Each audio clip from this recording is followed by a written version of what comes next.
welcome. You're with us for a very special conversation as we take a look at India 2030. What's in store? And, we take a look through budget analysis as well. Joining us, a very special guest.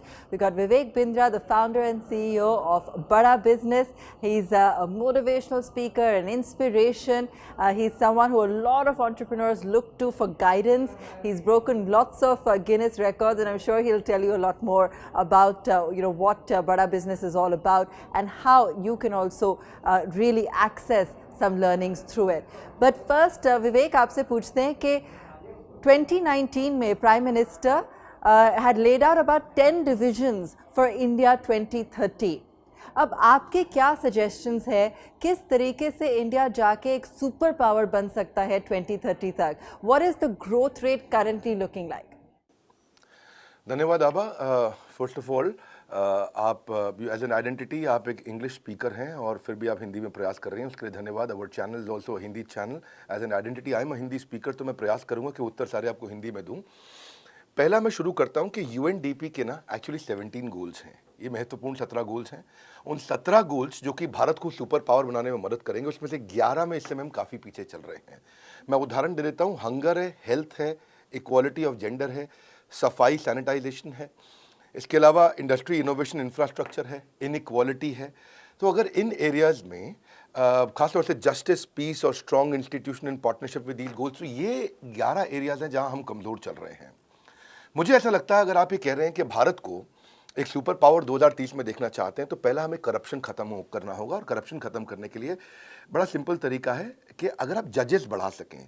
अभी right now we have about 20 जजेस per 10 lakh people, and if you can take it to 50 जजेस per 10 lakh people, तो judgement जल्दी आएगा। US में आप देखते हैं कि जजमेंट बहुत जल्दी आता है, 9 महीने में आता है या 9 साल में आता है। जितना जल्दी जजमेंट आएगा उतना आदमी चिंता करेगा अपराध करने से पहले।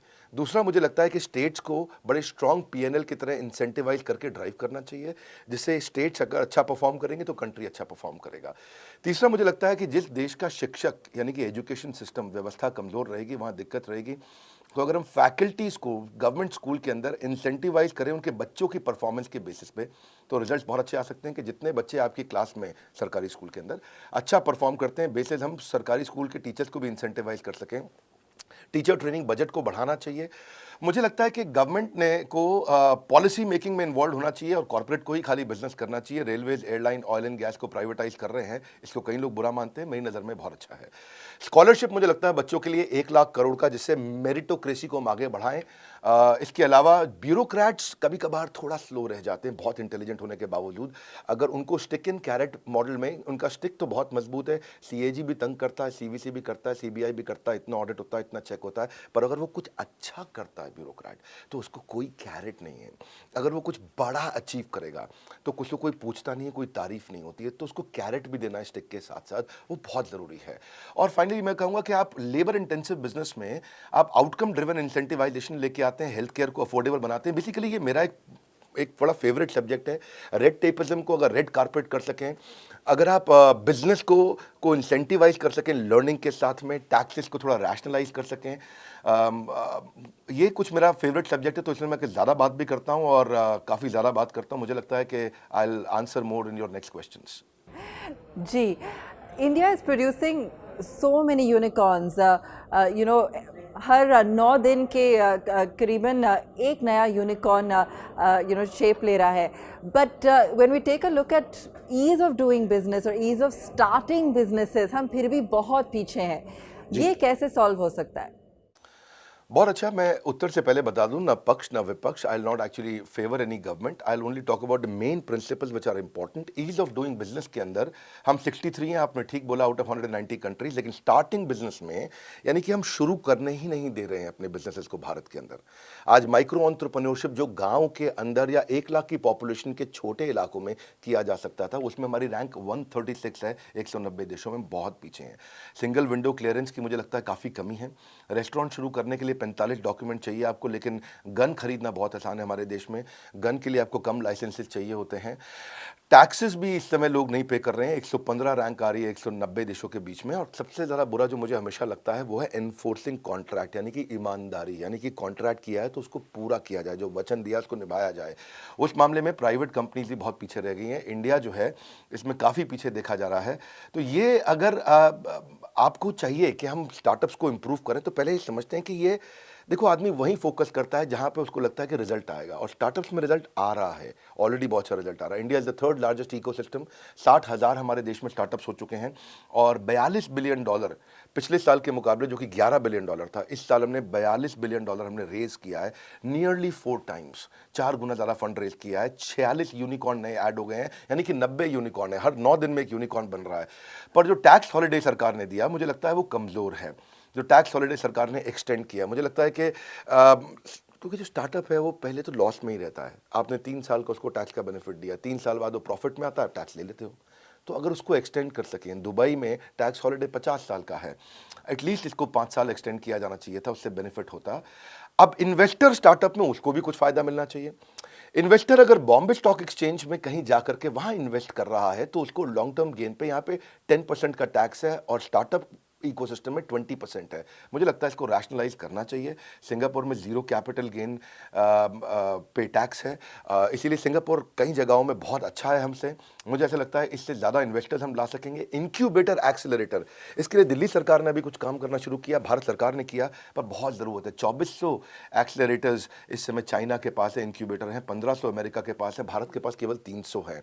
तो यंग पॉपुलेशन है, इसके लिए काम करना चाहिए। हमारे को ज़्यादा इकोसिस्टम को मजबूत करना चाहिए, जिससे ये बेनिफिट मिल सकता है। और हमने भी इस पे काफ़ी काम किया है। अब if you allow and if I may I can add what we have done. हमने बड़ा बिजनेस का कम्युनिटी बना दिया है। आप देखते हैं कि फेसबुक है फ्रेंड्स फैमिली के लिए, इंस्टाग्राम है पिक्चर शेयर करने के लिए, यूट्यूब है, लिंक्डइन जॉब्स के लिए है, ट्विटर इस समय पॉलिटिकल सोशल ओपिनियन के लिए है, लेकिन एंटरप्रेन्योर्स के लिए कोई कम्युनिटी नहीं है। सिलिकॉन वैली से कम्युनिटीज इंडिया आई है, इस बार पहली बार भारत से कम्युनिटी पूरी दुनिया जा रही है। हमने एक फेसबुक, एक लिंक्डइन बना दिया है एंटरप्रेन्योर्स के लिए। हमारी बड़ा बिजनेस ऐप, जो नई ऐप हमने अभी लॉन्च किया है 1 महीना पहले, उसको लोग डाउनलोड कर रहे हैं। और मैं अपने व्यूअर्स को भी कहूँगा, आप ऐप डाउनलोड करिए। हमने एक ऐसा कम्युनिटी बनाया जहाँ businessman, entrepreneur, investor, startup professors जो मैनेजमेंट के हैं, content creator, MSME, SME, solopreneur, entrepreneur, subject matter expert, यही लोग मिलते हैं। और इनको हम लोग, इनका रेपुटेशन, इनका रेवेन्यू, इनका रिलेशनशिप हम बढ़ा रहे हैं। और क्योंकि रेलेवेंट ऑडियंस नहीं थी एंटरप्रेन्योर के लिए कोई, फेसबुक में सब फ्रेंड्स एंड फैमिली थे। कोई लोकल लैंग्वेज में लीड जनरेट करना है, उनको बिजनेस को बड़ा करना है, उसके लिए कोई सपोर्ट नहीं था। तो हमने ऐसा एक कम्युनिटी बनाया और यहाँ पे मुझे लगता है कि लोगों के 1 लाख फॉलोअर पहले 100 दिन में बन जाते हैं। लोग बहुत तेज ग्रो कर रहे हैं। ये हमने एक फ्री कम्युनिटी है बेसिकली, जैसे फेसबुक करता है, जैसे लिंक्डइन काम करता है, ऐसे ही हमने बड़ा बिजनेस ऐप बना दिया है। तो यहाँ पे आप आके management, investing, technology, manufacturing, motivation, HR, legal, strategy, execution, सब कुछ सीख सकते हैं। यहाँ पे आकर के लोग काफ़ी कंटेंट बना रहे हैं, डाल रहे हैं यहाँ पे, और लोगों को बेनिफिट मिल रहा है। विवेक जी, बजट के दौरान ऐसे कैसे चेंजेस आ सकते हैं जो हमको इन सारी चीज़ों की तरफ और बढ़ा सके? You know, it's said that MSMEs are the backbone of the country. Has the budget or any of the initiatives that have been mentioned suggested that they can strengthen the MSME infrastructure? MSME infrastructure के लिए thank you very much for this question, is very important, क्योंकि backbone है। आपने जैसा बताया अभी आभा जी, 2 लाख करोड़ का इस समय एलोकेशन किया गया है कोलैटरल फ्री लोन के लिए। Emergency credit line guarantee scheme है, उसको भी 50,000 करोड़ का एक्सपेंशन मिला है, 2023 तक किया गया है। ये देखने में अच्छा है, लेकिन प्रोवाइडेड अगर ये लोन लोगों को मिल सके। बैंक इस समय लोन दे नहीं रहा। आपकी 59 मिनट्स की भी स्कीम है। ओवरऑल अगर आप इकोसिस्टम को समझें, क्योंकि आपने एमएसएमई की बात किया है, तो मैं ये बताना चाहूँगा कि 3.5 करोड़ एमएसएमई हैं चाइना के अंदर और हमारे पास 7 करोड़ एमएसएमईज हैं। हम उनसे डबल हैं, लेकिन उनका कंट्रीब्यूशन जीडीपी पर 60% है और हमारा 30% है, यानी कि हम हाफ हैं कंट्रीब्यूशन के मामले में। इसको टोटल देखेंगे ध्यान से तो ये 1/4 हो जाता है। आज अगर आप देखोगे 18,000 एमएसएमई हर दिन चाइना में शुरू हो रहे हैं, हमारे देश में 1 ही 1000 शुरू हो पा रहे हैं। कहाँ 18,000 पर डे, कहाँ 1,000 एमएसएमई पर डे। तो इकोसिस्टम में बहुत डिफरेंस है। मुझे लगता है कि रजिस्ट्रेशन बढ़ाना चाहिए। 13 करोड़ हैं, 13 करोड़ में से 6.5 करोड़ रजिस्टर्ड हैं, बाकी रजिस्टर्ड नहीं, कच्चे में बिजनेस कर रहे हैं। साधारण भाषा में बोलूं मैं, इनफॉर्मल मार्केट जिसको हम कहते हैं अंग्रेजी में। और इनफॉर्मल मार्केट में उस बेचारे को लोन भी जो है 24%, 36% पे मिलता है। अगर सरकार रजिस्ट्रेशन कराए तो 7%, 9% पे उसको लोन मिल जाएगा। गवर्नमेंट को जीएसटी भी मिलता मिलता है, टैक्सेस मिलते हैं, गवर्नमेंट कितना ग्रो करता है। मुझे लगता है स्कूल, खाली पड़ी बिल्डिंग्स को इस्तेमाल करना चाहिए local hub and spoke model में। एमएसएमई की अगर आप बात करते हैं तो मुझे लगता है कि कैपेसिटी डेवलपमेंट पे अगर एंटरप्रेन्योर्स के साथ काम करें और कंपलसरी कर दें एक एमएसएमई की एजुकेशन को और उसको पीएलआई दे दें उसके लिए। जैसे सर्व शिक्षा अभियान है, उसमें मिड डे मील एक इंसेंटिव है कि गरीब बच्चा आता है उसको मिड डे मील फ्री खाना मिलता है, वो पढ़ता है नगर निगम बाल माध्यमिक विद्यालय। ऐसे ही अगर एमएसएमई को भी अगर आपने एजुकेशन को इंसेंटिव कर दिया, वहां पर इंसेंटिवाइजेशन कर दिया, वो सीख गया तो वो टैक्स भी देगा, डिफॉल्ट भी नहीं करेगा, लोन सारे चुकाए जाएंगे और गवर्नमेंट के लिए ग्रोथ है। तीसरा, मैं इसमें 5 सुझाव दूंगा आपको। तीसरा सुझाव जो मुझे लगता है कि जो मैंने बताया डिस्प्यूट रेजोल्यूशन, यहाँ पे बहुत सारे केसेस हो जाते हैं, लोग पैसा नहीं लौटाते हैं। इसमें तो हम Pakistan, Nepal, Iraq, Zambia, Vietnam, Mexico, इनसे भी पीछे चल रहे हैं, 163वीं रैंक पे हैं। उसके लिए एमएसएमई रिकवरी नहीं कर पा रहे।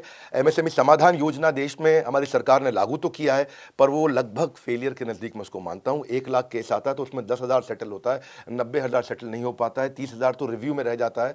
तो किसी प्रकार से अगर हम लोग ऐसा कर सकें कि कुछ कॉर्पोरेट लॉ के अराउंड हम लोग और काम कर सकें और नंबर ऑफ जजेस अगर हम और बढ़ा सकें इस एरिया में, और वो किस चीज़ के लिए, मुझे लगता है कि ऑल्टरनेट डिस्प्यूट रेजोल्यूशन मैकेनिज्म आ जाए हमारे लीगल सिस्टम में तो काफ़ी बेनिफिट मिल जाएगा। और एक क्लस्टर डेवलपमेंट पे अगर आप ध्यान दें, क्लस्टर डेवलपमेंट पे इस साल काम भी हुआ है, बात भी किया गया है, क्योंकि देखिए cluster one station one product जो इस बार निर्मला सीतारमण जी ने लॉन्च किया, मुझे उसके लिए काफ़ी खुशी है। मेरी एक्सपेक्टेशन भी इसमें कुछ पूरी हुई है। चाइना में 100 से ज़्यादा ऐसे स्पेसिफिक जोन है, फर्नीचर का शहर, कपड़ों का शहर, मोबाइल का शहर, बिजली का शहर, टॉयज़ का शहर, टाइल्स का शहर। भारत में इसकी बहुत ज़रूरत है और अगर ये हो जाए, एक ही जगह पर बिजनेस होगा तो लॉजिस्टिक्स का खर्चा बचेगा, फॉरेन करेंसी आएगा, बाहर से विदेश Yes, it'll lead to lots of benefits. आप स्टार्टअप गुरु का अवतार भी लेते हैं spot funding show horses table पे। ऐसे प्लेटफॉर्म कैसे चेंज कर सकते हैं बिजनेसेस का फ्यूचर? फंडिंग इज अ की प्रॉब्लम फेस्ड बाय स्टार्टअप, जैसे सबको पता ही है। हाँ, हमने एक हॉर्सेस टेबल एक प्रोग्राम लॉन्च किया है और वो हमारे चैनल पे और जीएनटी पे आता है, हॉर्सेस टेबल। उसकी हमने 23 एपिसोड डाले हैं, आखिरी एपिसोड अभी खत्म हुआ है। फंड रेजिंग के लिए ये on the spot reality funding show हमने लॉन्च किया। 23 एपिसोड्स में हमने करोड़ों रुपए का फंड एक स्टार्टअप को दिया। I think that's a deal. That sounds It's- great. Are you okay with 80 crores? ठीक है, we'll go ahead with that. 6 और 7 करोड़ की इन्वेस्टमेंट के साथ ये बन गई है इंडिया की सबसे बड़ी स्पॉट फंडिंग इन्वेस्टमेंट। सोचो आप, सिंपल भाषा में एक आम आदमी को ये लगता है कि मेरे को आइडिया देके पैसा मिल सकता है, कितनी बड़ी बात है। So we are creating that hope. हम लोग भांग से प्रोडक्ट्स बनाते हैं। We manufacture charcoal briquette. हमारे मास में एक एक्सियल फैन यूनिट है। हम लोग गधी के दूध से ब्यूटी प्रोडक्ट्स बनाते हैं। सुनील शेट्टी जो बॉलीवुड के एक्टर है, उनका production company TV today network और बड़ा बिजनेस, इन तीनों की पार्टनरशिप में हमने इसको लॉन्च किया। हॉर्सेस टेबल, जो जीता वही सिकंदर, भारत का सबसे बड़ा रियलिटी फंडिंग शो।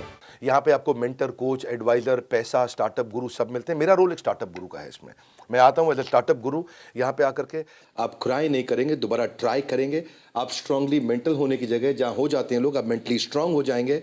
आपके लिए होपलेस एंड आपको एंडलेस होप क्रिएट करके देगा। देखिए जो फंडिंग है ना, वो मिल नहीं पा रही है लोगों को। एंजल इन्वेस्टमेंट में मिलने में कितना तकलीफ आ रहा है आज। Lead angel, India angel, Mumbai angel, Chennai angel, बहुत कुछ है, लेकिन 2% लोगों को पैसा मिलता है। इसीलिए हमने इसको चालू किया और इसमें स्मार्ट कैपिटल मिल रहा है। बड़ा बिजनेस आकर के लाइफ टाइम मेंबरशिप देता है, ट्रेनिंग देता है, कोर्सेज देता है स्टार्टअप्स को। आज इन्वेस्टर्स आपके साथ इन्वेस्ट करें या नहीं करें, मैं आपको पर्सनल मेंटरिंग के लिए जरूर इन्वाइट करूंगा। हम आपको अपने प्लेटफॉर्म पे प्रमोट करेंगे ताकि आप अपने स्त्री प्लेटफॉर्म को आगे लेके जाएं और महिलाओं को और एम्पावर करें। मैं आपको हमारे 75 डिफरेंट प्रॉब्लम सॉल्विंग कोर्सेज हैं हमारे, आपको लाइफ टाइम मेंबरशिप के साथ वो अपनी तरफ से कॉम्प्लीमेंट्री ऑफर करना चाहूंगा।